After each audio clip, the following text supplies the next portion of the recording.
হাফেজ মোহাম্মদ আতাউর রহমান, পিতা মোহাম্মদ সিরাজুল ইসলাম, চিকলির পার সরদারপাড়া, শেখেরহাট, বদরগঞ্জ, রংপুর। হাফেজ মোহাম্মদ সোয়েব আহমদ, পিতা মোহাম্মদ মহতাজ আলী, খোরাগাছ, কুটিপাড়া, রুকনিগঞ্জ, মিঠাপুকুর, রংপুর। হাফেজ মোহাম্মদ শামীম ইসলাম, পিতা মোহাম্মদ মুক্তার মন্ডল, উত্তর বাউচন্ডী, কামারপাড়া, আউলিয়াগঞ্জ, বদরগঞ্জ, রংপুর। হাফেজ মোহাম্মদ হুজাইফা আহমদ, পিতা মাওলানা সাইফুল ইসলাম, বৈকুণ্ঠপুর, মধ্যপাড়া, মাটিয়াপাড়া সদর, রংপুর। হাফেজ মোহাম্মদ মিরাজ হাসান, সাদের আলিয়া, মোহাম্মদ ইসলাম, সেনের খামার, মোগলবাসা সদর, কুড়িগ্রাম।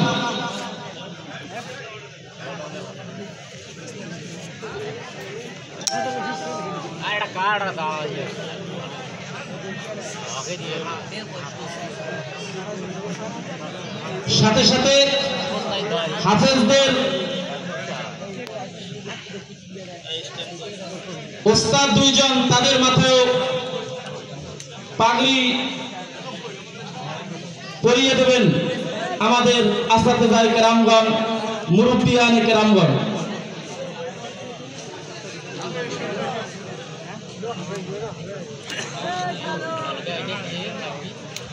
সংক্ষিপ্ত তেলাওয়াত করবেন হাফেজ মোহাম্মদ রাকিবুল ইসলাম।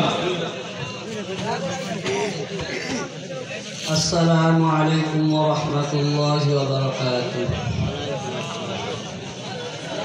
আউযু বিল্লাহি মিনাশ শাইতানির